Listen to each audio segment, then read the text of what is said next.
nagugutom. Malungkot ang bata. Ayan ang bata, nakahiga. Malungkot na malungkot ang mukha, kay nagugutom na. Pinakain ko ng kanin, ayaw niya. Iniyakan niya lang yung kanin. Hindi niya kinain.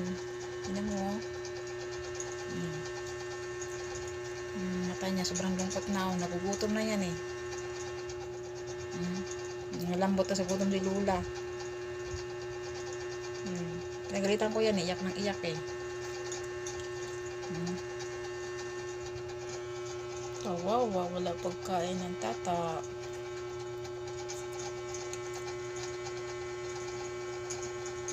Sila. Nagutom ka no.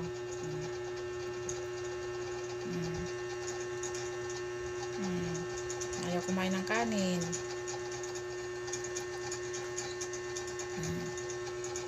Tingnan mo yung anak mo oh. Lumapit pa sa camera oh. Tumayo, lumapit sa camera oh.